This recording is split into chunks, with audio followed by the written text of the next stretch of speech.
Hey everybody, what's up? It's Jordan Tremaine with another book review here, and today we're going to talk about not a storybook, not a picture book, but an information book by a dude named William N. Thorndike, and that book is called Outsiders. Then it's got like a little subtitle called 8 Unconventional CEOs.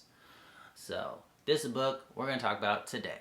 To be honest, I didn't even mean to read this book. What I meant to do was purchase an audiobook called The Outsiders, but I messed up. But once I started listening to it, I was like, you know what? I bought it. I'm going to listen to this book. And I thought it was a really interesting book once I got into it, but it was totally unintentional. So, A for effort, I guess. If you like these book reviews, if you get something out of them, if you're waiting for the next one to come online, then subscribe. And it's not that hard, you just click a button. And if you have questions or you have suggestions and stuff, then write a comment.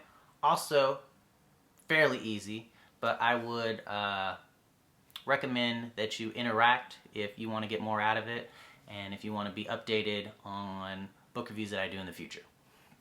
So, this book, Outsiders, is about CEOs, which is kind of a strange topic to write books on, in my opinion, but I thought it was interesting that the content of the book was basically talking about why are certain people successful and why are other people not successful. And it kind of dug into this idea of success, and it used CEOs as as kind of the example. And it goes through these different CEOs that may not be very famous, that may not be very likable because of what they do. In this book, the word outsider is talking about the CEOs in question, or the word contrarian is used a lot to talk about these CEOs. Because they don't really do what everybody else does. And when you don't do what everybody else does, when you do your own thing, sometimes people don't like that. Sometimes it makes people uncomfortable. And these CEOs, I think, were no different. It doesn't mean they were doing anything bad or mean. I mean, maybe, but what it's really pointing at is that they were doing things differently, and how it looks like all 8 of these CEOs did a good amount of things differently from everybody else, but in common with each other, and at the end of the day, their success or their stock price or their company value was much, much, much higher than everybody else. Like, sometimes 10 times higher. So, I thought that was interesting, and what I really thought was interesting was that these CEOs were from different fields of study. They were from different backgrounds. Not all of them had formal educations, and most of them didn't have like CEO education. What the book, I think, pointed the most at was that if you want to be successful, then you need to know what's going on. It's not about doing what's popular. It's not about being really flashy. It's not about your public image. It's about what do you know and how can you actually provide value. And how these 8 CEOs over years and years and years didn't focus on press releases, didn't focus on expensive cars and headquarters in the middle of Manhattan. They focused on shareholder value. How can they provide value for the people who have invested in them? And how could they actually make a business that generates profit? What is profitable and what's not? And it's not about, we started making toothbrushes, so we can never sell the toothbrush division. That's like what we have always done. No, it's like, well, is the toothbrush division making money? Oh, it's losing money, and we're making way more money making soap now? Oh, so let's sell the toothbrush business because it's not going anywhere for us, and we just focus more on what is going somewhere for us. And it's more about logically understanding the situation, making your skills higher, getting information or help from people when you need it, and then making good decisions when you're ready to make them. I thought one of the really interesting things that a lot of these CEOs did that other CEOs didn't do was some form of nothing, where when you're running a company, a lot of times you buy other companies to help yourself grow. rather than starting all this research and development to build something from the ground up. If you're interested in moving into a new direction, you find somebody that's already done a lot of the groundwork. You just buy that company. And a lot of the popular CEOs that were not talked about in this book, at certain times in their career, they would buy a lot of things because that was the popular thing to do. Kind of like with certain cycles in real estate. There's times where everybody just starts buying houses, like before the real estate crash in 2008, 2009. It was like, hey, it's really popular, let's buy houses. It doesn't matter how expensive they are or how good these loans are, let's just buy houses because it's like super popular. And CEOs do the same thing with like companies or certain contracts and stuff like that.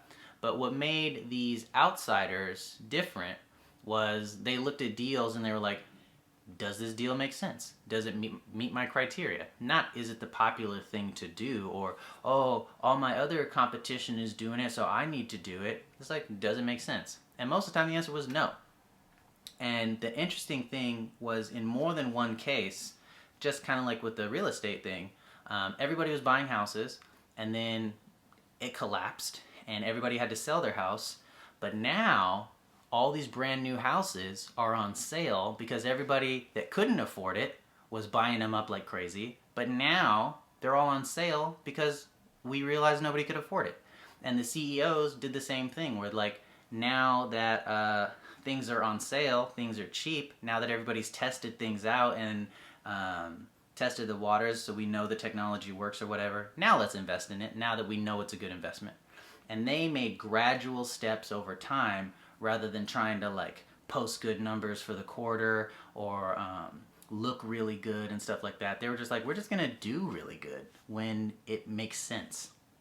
And in the long run, rather than trying to like sprint the marathon, they paced themselves and they got way better results, even though there were certain times where it didn't look that way in comparison to their flashy peers. So I really appreciated this book because it talked about kind of like long-term values and believing in doing the correct thing, not making things too complicated, but knowing your stuff and learning and growing and following through on what makes sense, not what feels good, not what you feel peer pressured into, not what everybody else is doing, but what actually makes sense. Even if it doesn't look good today, where are you trying to get to, and how can what you're doing today help you get over there? If what you're doing today is moving you that way, stop doing that because you want to go that way. Do that stuff. And this book was talking about it in terms of CEOs, but that I think was kind of the message that I got out from it. There is some information in here about like specific CEO stuff, like dividends, stock buybacks, focusing on cash flow, EBITDA, and yes, there's some business talk in here because it's talking about CEOs. But even if you don't know anything about business, it's totally possible to read this and get good information out of it, because I think good information, you can use this example or that example or this example to explain an idea, but just because I know this example and you're explaining this example that I don't know anything about, that doesn't make the idea bad. It just makes it maybe a little more difficult for me to understand, or gives me an opportunity to learn a new example. So I would say don't shy away from this book because it's talking about CEOs, if that's something that's on your mind. But this book is a good example of, I think, picking certain values, understanding what's really going on, and giving you some tools to think through things before you make actions, because that can often save you a lot of heartache in the long run. It may not look good in the short term, but in the long term, it may provide you with a lot of benefit, and it may be like the difference between you having enough money to retire on or not. So the book is called Outsiders, 8 Unconventional CEOs by William N. Thorndike. Talks about Jack Welch, who was not one of the outsiders, but he's been one of the more famous CEOs recently, and he's used kind of as a compare and contrast. It talks about how the S&P 500 did, and what I really liked is as it stepped through each CEO, it compared their performance numbers to their industry and also to the S&P 500. So you can kind of get an idea of did they do better? Did they do worse? How were their peers doing? And most of them were like 10x, 20x better. Yeah, I appreciate this book. I think I got something out of it. I don't think I'm going to be a CEO tomorrow, but you never know. So, yeah. This has been Jordan Tremaine with another book review. Thank you for watching. I hope that these book reviews encourage you to read or give you ideas and things to go out and experiment or talk about or explore in terms of literature. But, yeah. Have a good day.